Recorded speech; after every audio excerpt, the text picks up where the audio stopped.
అమ్మ మీ పేరు? నా పేరు సునీత. సునీత మా హోటల్ ఉండే ఆ హోటల్ కాడికి వచ్చింది.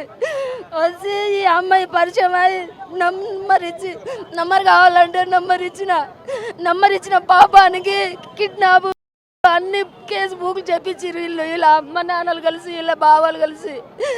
ఈ అమ్మాయి జాడ తీస్తే మొత్తానికి ఈ అమ్మాయి రెడ్లర్ ఏరియాలో ఉంటుంది, బొంబాయిలో కమాటిపూరలో ఉంటుంది, గారవగల్లి నూరి ఇంట్లో ఉంటుంది. నూరి ఇంట్లోనే కస్టమర్ పిల్లగాళ్ళు వాళ్ళు ఎవరితో ఉంచుకొని ఆడ కొడుకుని కూడా కన్నది. దాని వెంట ఇంకా ఎంతో ఆస్తి ఉంది. ఆ ఆస్తి కోసం వాళ్ళ అక్క బావాలు మా మీద ఇన్ని యాక్టింగ్ చేసి ఇన్ని కేసులు బుక్ చేసిరు. అని బలత్కారాన్ని, కిడ్నాప్ అని అన్ని కేసులు బుక్ చేసిరు మా మీదకి. మా తమ్ముడు లైఫ్ ఆగమైంది. మా అమ్మకు 24 గంటల నొప్పి, కిడ్నీ ప్రాబ్లం, ఆమె పేరు మీద కేసు అయింది. మాకు న్యాయం కావాలి. ఇది స్పెషల్ కేసు సార్, మీకు దండం పెడతాం, మీకు కాలు మొక్తా సార్. మా కేసుని టేకప్ చేసి మంచిగా వాళ్ళు యానిచ్చి వచ్చిరు. ఈ కేసు ఎందుకు రాంగ్ అయింది, ఎందుకు ఇలా చేసిరు అనేది పోలీసు వాళ్ళ మీద మీరు ఎంక్వైరీ తీసి ఆ అమ్మాయి ఎంతమందిని ఇట్లా మోసం చేసింది, వాళ్ళ ఫ్యామిలీతో కలిసి ఎంతమందిని ఇట్లా చేసింది అనేది మీరు ఎంక్వైరీ తీస్తారని ఆశిస్తున్నాను సార్.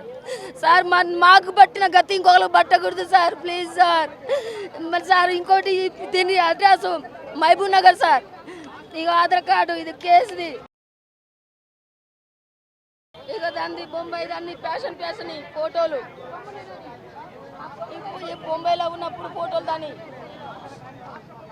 ఇక ఒక మనిషి సాటి మనిషిగా ఒక ఫోన్ నెంబర్ కావాలంటే ఎవడైనా ఇస్తాడు, ఎవడైనా సరే ఎవరైనా ఫోన్ చేస్తానంటే ఫోను ఇస్తాం. నంబర్ ఇచ్చిన పాపానికి నేను సుధా జైలు శిక్ష అనుభవించాల్సిన పరిస్థితి చేసింది. ఏం పాపం చేసినాం సార్ మేము? ఏం పాపం చేస్తే మాకు జైలు శిక్ష? అది కూడా ఇంటి మనిషి అయితే, మంచి మనిషి అయితే సరే కదా అని కేసుకు బుక్ కావాలి. అక్కడెక్కడో ఇన్ని సంవత్సరాల నుంచి 20 సంవత్సరాలు, దీనికి 20 సంవత్సరాల నుంచి కమాడిపురాలో ఉంటుంది. దీని వయసు 45 సంవత్సరాలు. అసలాంటి మనిషిని కిడ్నాప్ దేనికంటారు సార్? 10 మందితో పోయేదాన్ని రా, ఇంట్లో ఒకదానితో కాపురం కట్టుకుని సంసారం చేసిన దాన్ని రా బలత్కారం అంటారా? దాని సక్కన అదే వచ్చింది. అక్కడ స్టేషన్లో కూడా చెప్తుంది, నా సక్కన నేనే వచ్చిన, వాళ్ళ మీద కేసులు వద్దు, వాళ్ళని ఇడిచిపెట్టమని చెప్తున్నా కూడా వాళ్ళ బావ అంట, వాళ్ళ బావ వాళ్ళ అక్కలు అందరు కలిసి కేసే కావాలి, నువ్వు పెళ్లి చేసుకోవడానికి కుదరదు, నువ్వు ఎందుకు ఇక్కడ అంటే, ఇక్కడ ఫోన్ డేటాతోనే ఈడి దాకా చేరి అమ్మాయిని మా ఫ్యామిలీ మొత్తాన్ని పట్టుకున్నట్టు. బొంబాయిలో 20 సంవత్సరాల నుంచి ఆడ దందా చేసినప్పుడు, ఆడ తప్పు పని చేసినప్పుడు ఎందుకు కనిపెట్టలేకపోయారు, ఎందుకు దాన్ని కాపాడలేకపోయారు? ఇప్పుడు ఆ అమ్మాయిని నేను కాపాడినా, ఆ నంబర్ ఇచ్చినందుకు, ఆ అమ్మాయికి నేను సేవ్ చేసినందుకు, ఆ అమ్మాయికి నేను ఒక సంసారం కట్టించినందుకు, ఆ పుణ్యాన్ని ఆ పాపానికి ఇలా మేము ఆ పాపం మొత్తం మాకే జుట్టింది. అంటే నేను చేసిన పాపం ఏంది, పోలీసు వాళ్ళ పని ఏంది? ఈ అమ్మాయి నిజంగా బేరం చేసిందా? బేరం మనిషినా?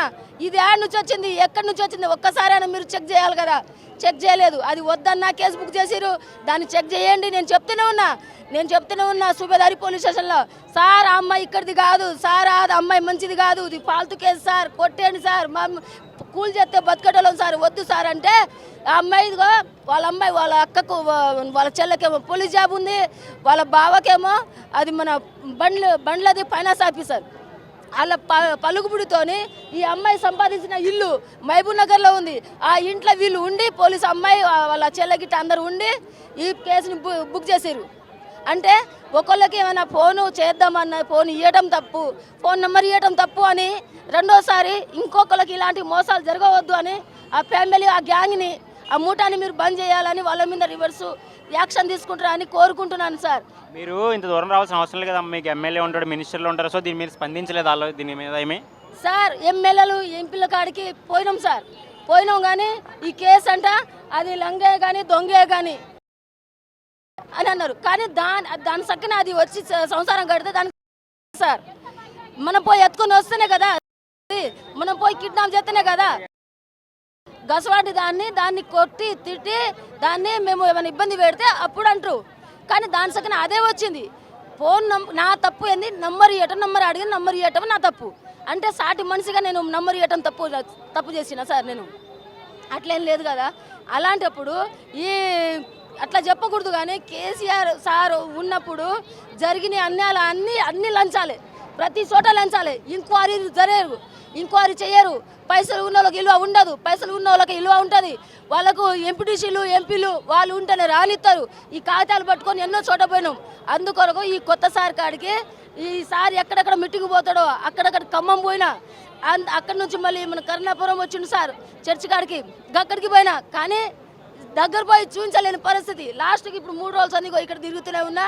ఆడ ఫైల్ జమ చేసిన తర్వాత మళ్ళీ ఇక తప్పని పరిస్థితుల్లో మీడియా ఎదురు రావటం అవుతుంది. అయితే ఇది ఇవాళ మాతో పాటు జరిగినట్టు లోకంలో ఇంకా ఏడ ఏమి జరగకుండా కావాలి అంటే వీళ్ళ మీద, వాళ్ళ అక్కబావుల మీద యాక్షన్ తీసుకోవాలి. ఈ అమ్మాయికి జీవితాన్ని ఇచ్చినట్టు ఈ అమ్మాయి మూసుకొని సంసారం చేసి పడి ఉండాలి. మళ్ళీ నేను దానికి నంబర్ ఇచ్చి నేను త్యాగం చేసినట్టు, ఒకవేళ మళ్ళీ రెడ్ అంటుంది, మళ్ళీ ఆడికే పోతా అంటుంది. ఆడికి పోతే నేను చేసిన త్యాగానికి అర్థం లేదు. కాబట్టి ఈ అమ్మాయి ఒక కాడ ఉండే మనిషి కాదా? మరి అలాంటప్పుడు ఎందుకు వచ్చింది, ఎందుకు ఇరికిచ్చింది, ఎందుకు కేసు పెట్టించింది, ఎందుకు మమ్మల్ని చిత్రహింసలు పెట్టించారు? ఇంకా కేసు తెగట్లేదు మాది. ఇది న్యాయం కావాలని కోరుకుంటున్నాను.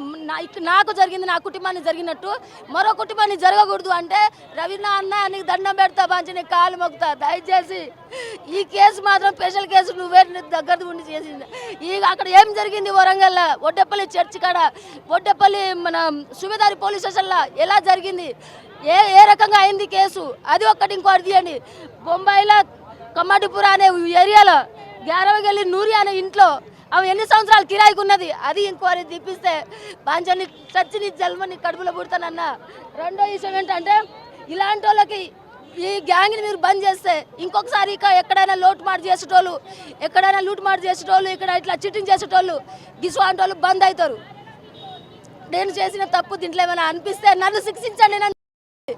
నేను నంబర్ ఇచ్చిన పాపం తప్పించి రెండో పాపం ఏం చేయలే, రా అమ్మ అని అనలేదు, చేసుకో పెళ్ళి అనలేదు, ఏమి ఆనందానికి కూడా నా పేరు దాంట్లో పెట్టి ముసలామ మా అమ్మకి 24 గంటలు నొప్పి, దానికి చిత్ర హింసలు, ఈ తట్టుకోలేని పరిస్థితిలో మందు ముసలి నేను రైలు పట్ట కాడికి వెళ్ళిపోయిన రాత్రిని పగులు పోలీసు వాళ్ళు మమ్మల్ని దోలాడితే పైనుంచి వర్షం సెంటి పిల్లాడి నా ఒళ్ళో గోస అనుభవించుకుంటూ మేము తప్పించుకొని పారిను.